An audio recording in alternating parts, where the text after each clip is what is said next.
Good morning, students. Today we will start the chapter cash flow statement. In this chapter, firstly we have to discuss on the meaning of cash flow. There is two type of flow, inflow and outflow. For example, we have discussed in plus one class cash book, cash receipt, cash payment. Same way cash inflow and cash outflow. Basically इस lesson की starting में आपको पहले ही check करना है कि cash flow के अंदर तीन एक्टिविटीज़ यूज़ की जाती हैं. फर्स्ट एक्टिविटी होती है cash flow from operating activity. Second होती है cash flow from investing activities. Third होती है cash flow from financing activity. हम एक एक करके डिस्कस करेंगे क्योंकि बेसिकली स्टार्टिंग के क्वेश्चन जो हैं वो फर्स्ट एक्टिविटी के दिए हैं. तो चलिए पहले हम फर्स्ट एक्टिविटी को डिस्कस करते हैं. नेम है cash flow from operating activities. आपको याद होगा रेशियो एनालिसिस में आपने टॉपिक किया है प्रॉफिट एंड लॉस अकाउंट के अंदर operating expenses, non operating expenses, operating income, non operating income, ये आपको बताई गई थी. और स्पेशली कहा गया था कि वो P&L अकाउंट आपको ध्यान से देखना होगा क्योंकि वो कैश फ्लो में भी आपको काम आता है. तो चलिए उसी का यूज़ करते हैं. बेसिकली सबसे पहले आप फाइंड कीजिए ऑपरेटिंग प्रॉफिट. तो आपके सामने एक पिक्चर है, देखिए ध्यान से, एक फॉर्मेट है. इस फॉर्मेट में cash flow from operating activity को समझाया गया है. कैसे फाइंड करना है? आपको पहले ऑपरेटिंग प्रॉफिट फाइंड करना है. याद कीजिए रेशो के लेसन में ऑपरेटिंग प्रॉफिट कैसे फाइंड किया था. दो मेथड थे. या तो आप ग्रॉस प्रॉफिट के रास्ते से चलेंगे या फिर नेट प्रॉफिट के रास्ते से चलेंगे. अब आपकी मर्जी है आप जीपी से स्टार्ट करें या एनपी से. बट बेसिकली आपको जो क्वेश्चन एग्जाम में आते हैं उसमें एनपी दिया होता है, नेट प्रॉफिट दिया होता है. तो आपको नेट प्रॉफिट का तरीका ही फॉलो करना चाहिए. चलिए खैर हम आपको दोनों तरीके बताते हैं.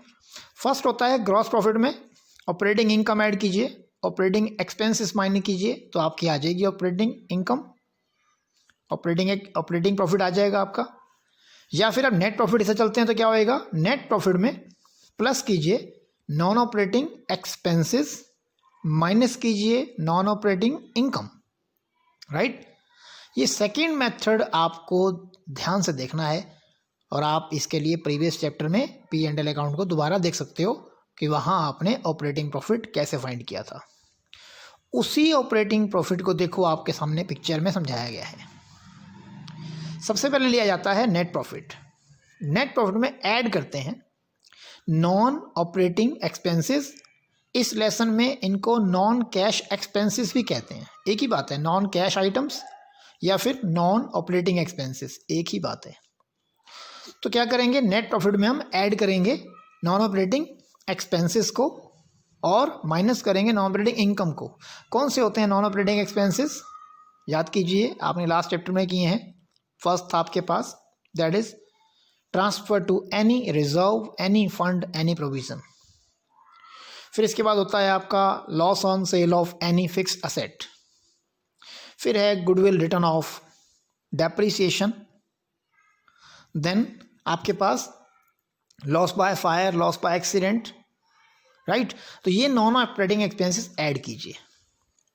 फिर माइनस कीजिए नॉन ऑपरेटिंग इनकम जिसमें इंटरेस्ट ऑन इन्वेस्टमेंट है, डिविडेंड रिसीव्ड है, profit on sale of fix asset है. इनको माइनस कीजिए तो आपके पास क्या फाइंड हो जाएगा, ऑपरेटिंग प्रॉफिट फाइंड हो जाएगा. सेम वे है आपका, सेम तरीका यूज़ किया है इसने. ऑपरेटिंग प्रॉफिट उसी तरीके निकाला है जैसे लास्ट लेसन में निकाला है आपने, बस नाम बदला है इसने. बुक में नाम लिखा होता है cash flow before working capital changes. Operating profit कह सकते हो आप, operating profit before working capital changes कहते हैं इसको. ये जो आंसर आ जाएगा cash flow before working capital changes, इसके अंदर आगे फर्दर एक स्टेप और है. वो स्टेप रिलेटेड है करंट असेट और करंट लायबिलिटीज से. वो क्या स्टेप है, प्लस करना है. इसके अंदर जो आंसर आया है ऑपरेटिंग प्रॉफिट, इसके अंदर प्लस करना है डिक्रीज इन करंट असेट्स. यदि कोई करंट असेट डिक्रीज हो गई है उसे प्लस कर दीजिए और यदि कोई करंट असेट इंक्रीज हो गई है तो माइनस कीजिए। मीन्स करंट असेट में रिवर्स सिस्टम होता है, करंट असेट डिक्रीज हो जाए तो आपने क्या करना है, प्लस करना है। अब आप कहेंगे प्लस क्यों करते हैं, मैं आपको बता देता हूँ। जैसे देखिए करंट असेट है डेटर, डेटर लास्ट ईयर मान लीजिए 60,000 के थे, 60,000, अब वो 40,000 के हो गए हैं। मीन्स एक साल में डेटर 20,000 मान लो डिक्रीज हो गए हैं। तो डेटर यदि 60,000 से 40,000 हो जाते हैं तो इट मीन्स डेटर से पैसा मनी रिसीव हुई होगी ना आपको।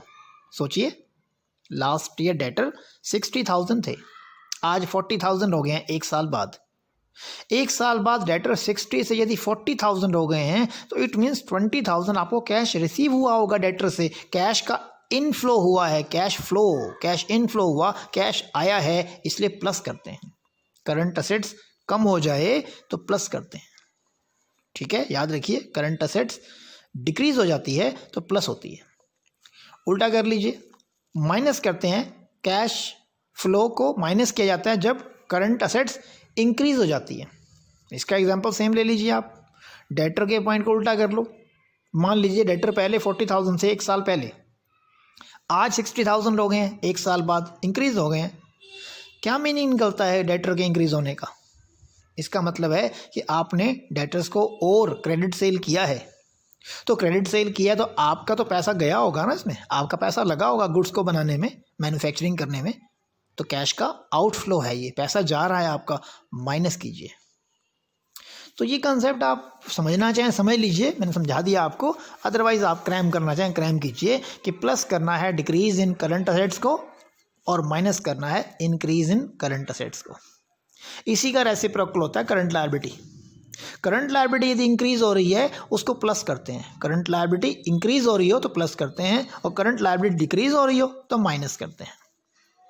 तो ये 4 पॉइंट, 2 करंट असेट्स के और 2 करंट लायबिलिटी के, भी आपको ऑपरेटिंग प्रॉफिट में प्लस या माइनस करने हैं। 2 करंट असेट्स के, 2 करंट लायबिलिटी के।